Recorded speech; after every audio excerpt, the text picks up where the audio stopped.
More great news, not just for Tesla, but for EVs, for other companies, for other countries. Yes, we're talking South Africa, we're talking Japan, we're talking about the whole lot of it, and we're here to have some fun. I'm joined by my buddy Mark, who's getting some joy out of the way I correctly pronounce South Africa. I guess that's what we're doing today. I'm Brian. Welcome to Future Ozza.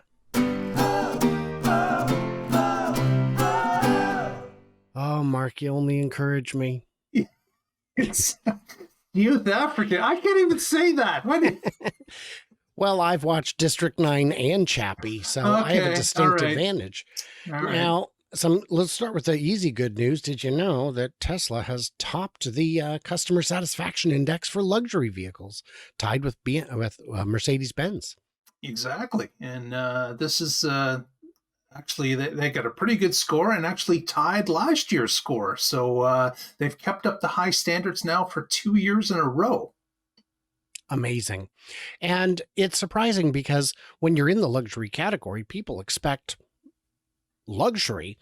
I've long said that Tesla's not a luxury vehicle. It's a premium vehicle. And that's something that was echoed by John McElroy from Autoline, who said, these are not designations we make up out of thin air. This is the industry standard. If you've got premium acceleration, premium entertainment, premium technology, it's a premium car. A Mercedes M series is not as much luxurious as it is quick and fun. So that's where you end up. Any more thoughts on this exciting little bit? It's kind of interesting that you say that the difference between premium and luxury. The market, of course, moves those things around when it comes to consumers. What they believe is premium, what they believe is luxury, really kind of comes from their experience in the past. What car did you have previously? What did you find it? You moved up to a Tesla, maybe you did the Tesla stretch, and to that person, it may be luxury based on what they were driving previously. That's a very good point. You know, when the Model 3 first hit the market, everyone thought it's going to be Mercedes and BMW buyers who flood in to buy these vehicles. And what they found is it was Camry, Accord, RAV4. And they thought, well, that's weird. And it's not. Those are the best selling cars. It stands to reason that those would be what people are trading in. And the Tesla stretch is real. If you're within arm's reach of it, you can do it because you're going to save money on certainly fuel, certainly your per mile costs if you can charge at home, but also likely on your maintenance. I've had just the one standard maintenance on my Model Y in the last 9 months and 8.5 months and 21,000 miles. I have had to put washer fluid in it. Oh no, washer fluid. Standard. I did check my tires to see how they're doing because I've been told you're going to need new tires after 20,000 miles. And I've got a whole lot of tread left because I leave it in chill. As much fun as it is to go real fast, I just don't feel the need to do it all that often. One thing I would suggest is that you keep it on a rotation schedule. So you're rotating those tires to keep them even at all times. So that's something to keep in mind when you own any car. But a Tesla certainly is a thing to remember. And where do we do that? Any tire shop? Any Tesla shop? Who does that? Anybody. Even yourself can do it in your own driveway if you've got the tools. I don't have the pucks or the jacks, but I'll do it. I'll just rotate them. I'll just make them rotate. It's going to be my best decision in a long, long time. So now we're getting on to some other good news. Good news, everybody. Baltimore to spend up to $5 million to buy Tesla passenger vehicles for use by government employees. Now, these aren't necessarily cop cars. These are municipal vehicles. These are, the Parks Department or the just motor pool, I imagine. Exactly. And another first in this is that the city of Baltimore sent out a quote to different automobile manufacturers of EVs and asked them to bid on the process. And Tesla responded back. They were one of the two that responded back. The other, I believe, was Ford. I'm not surprised Ford would respond. I've seen Mach-E's in use in fleets, in government fleets. Um, I'm disappointed that the others didn't, but here we are. 2 bids received. Waldorf Ford in Charles County. Oh, it was not the manufacturer, but a No. dealer. Yeah. And one came from Tesla Inc. of Austin. I think I know them. I've heard of them. I'm going to tell you right now that that bid probably did not come from Austin, but from Fremont, but the company got it. Yeah, it was approved by the Board of Estimates. It was an equipment maintenance service contract, spreading out for 3 years. Not too shabby. Yeah, and they are putting $5 million towards the purchase of multiple vehicles. They only have put out to bid 2 of them currently, but the city official had indicated that Model 3 and Model Y are on the docket, and that eventually they'll be looking at both models to add to the fleet. But they'll be bringing them in not in mass, just onesie twosies here and there based on what city employees require at the time. Interestingly, the Model Y, they're getting them for $31,490, and the Model 3 for $33,990. That is because of the IRA credit. Ah, there it is. There it is. Thank you, Mark. That's why I bring you in, and certainly not because you love my jokes. Little column A, little I like column a little B. bit. That's okay. Guilty as charged. You're only encouraging me. So Panasonic to set up production base for EV batteries in Japan in collaboration with Subaru and Mazda. Now, this article, I will link it in the description, is entirely in Japanese, but I just right-clicked and hit translate, and Google did. It appears a pretty good job. It Exactly. reads pretty good. What I found interesting in this article was that, of course, Panasonic, a long partner of Tesla, has been producing batteries for Tesla for ages now. And Subaru and Mazda are looking to take some of that current technology that works so well for Tesla, such as the type of batteries being used, the manufacturing process that's already in place, and they want the dependability of those same batteries to be put into their cars. So this agreement allows Panasonic to diversify somewhat and pick up some additional customers that will use the same batteries and cans that are being used at Tesla today. That's fascinating. And it's a great idea because why reinvent the wheel? You probably don't have the scale to reinvent the wheel if you're Subaru and Mazda. This is great. Now, I've seen a lot of people say, well, look, I was discussing the matter of tariffs in China, from China to the European Union. And someone tried telling me, well, look, what are they supposed to do? Just let China flood the market with cheap EVs? And I said, are they cheap? Because they're really not. They go, well, but the labor cost is so low. I go, it's not the labor. The labor only makes up at most 10 to 12% of the wholesale cost of the car. That's even if you were to, so right there, you could just put a 10 to 12% tariff on and it would cover, assuming labor was free, all of the difference. Right. But they set up right. You can't punish. It's not right to punish someone for having a better factory, for having worked harder earlier to set up their own supply chains, their own battery production, their own everything. And you're going to have inefficiencies with an old factory. That's just how it is. And with, well, yeah, but Tesla's buying millions of batteries. Other companies are trying to buy 50,000. You think they're going to get good prices? Just buy the same batteries, man. Tesla didn't start with millions. They started small.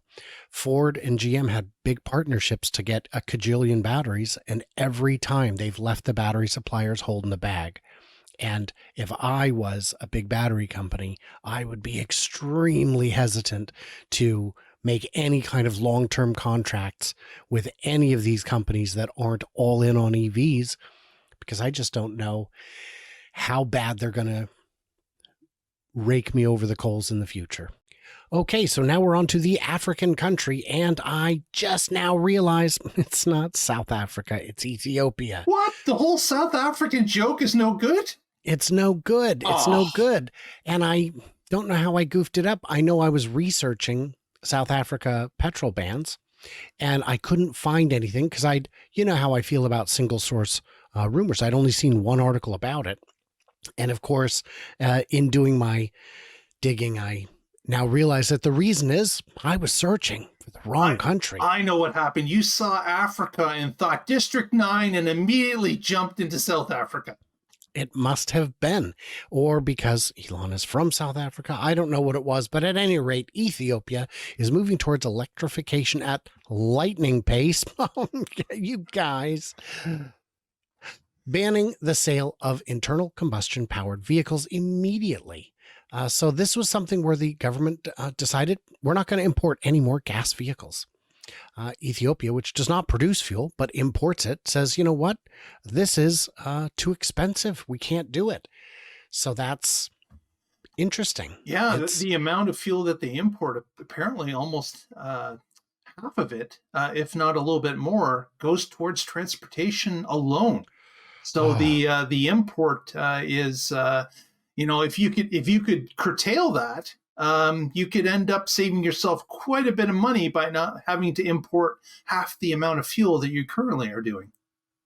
Yeah. Of Ethiopia's installed generation capacity, roughly 90% is from hydro. That's good. Absolutely. That is among the cleaner sources. And what's really fun, bit of good news, I suppose, no special treatment for diplomats. No. If you're going to be here, if you're a government official, if you're a diplomat, it doesn't matter. You can buy an electric car like everybody else. That's refreshing to see.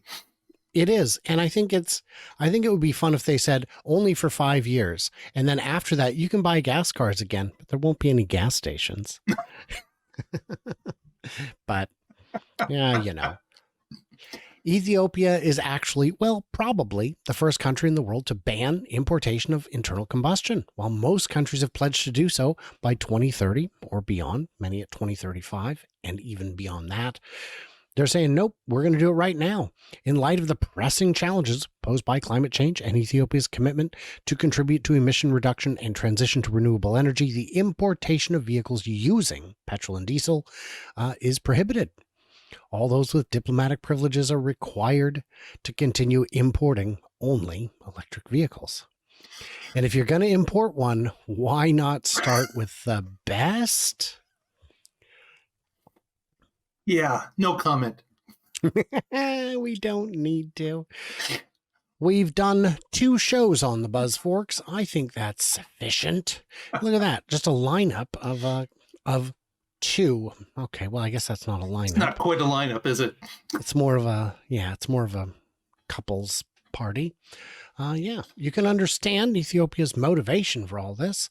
High fossil fuel import bill of over $5 billion a year, taking a huge chunk of the country's scarce foreign currency resources.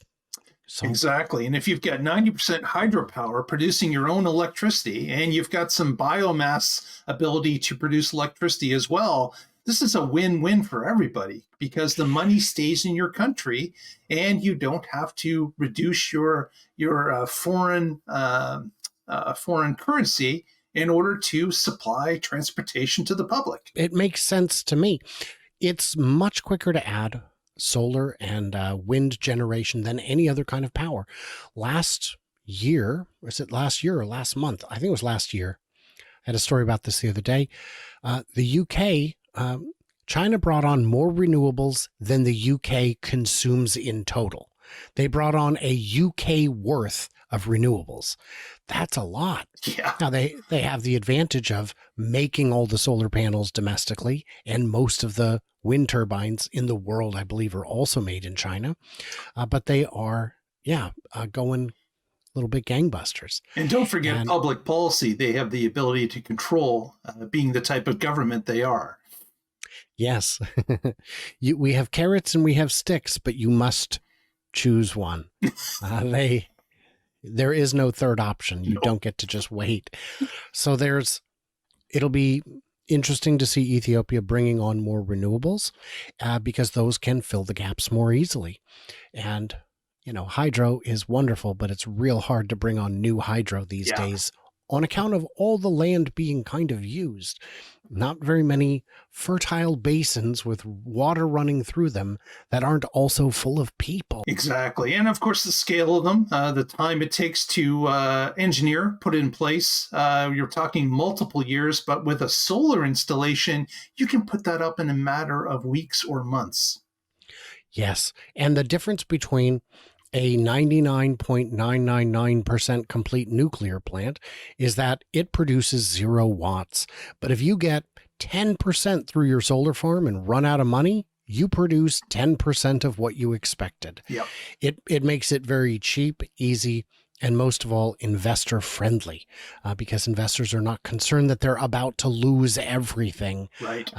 Sometime in the next 20 years because of cost overruns or a shift in political winds or any kinds of part shortages.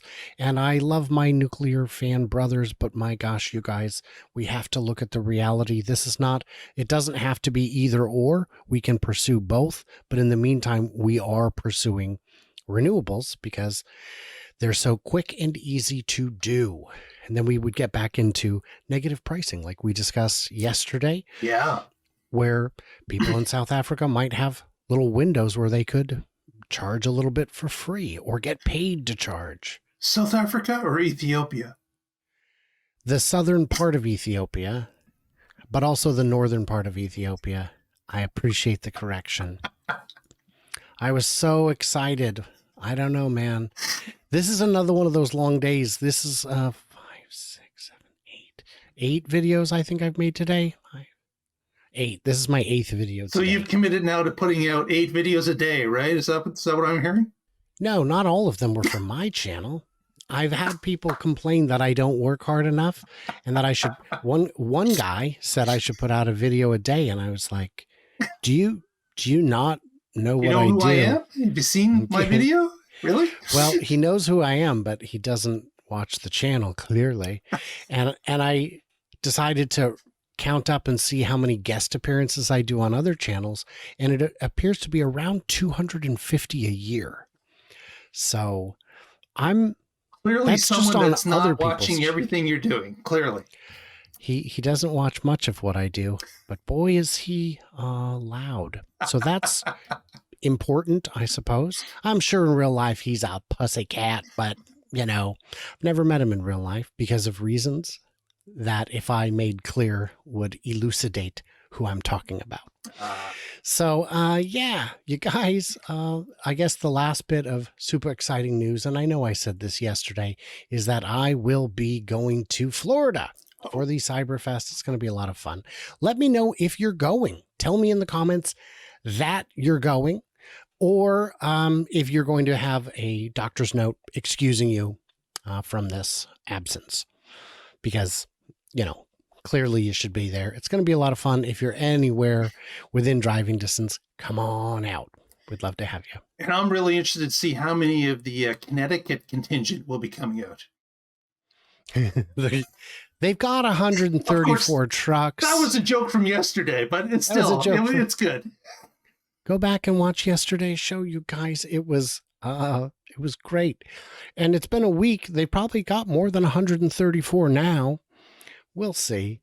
Yeah, do me a favor, would you guys? Would you head on over to the Tesla Life podcast, see what they're up to. They put in a lot of work and deserve some love. Yes, we do. I mean, we all deserve love, but I get love. No, what I get is calls. They've been trying to reach me about my car's extended warranty. Oh no, that's a spammer. Never mind. Okay. So yeah, but everybody else, like, subscribe, do the usual, and stay tuned and juicy. Can't wait to hear from you, clever robots. Should we do good news again next week? Should we do bad news? Oh my gosh, so many options. Should we do no news and just sit here in silence? Like, subscribe, you know what you're up to, and I'll see you guys next time.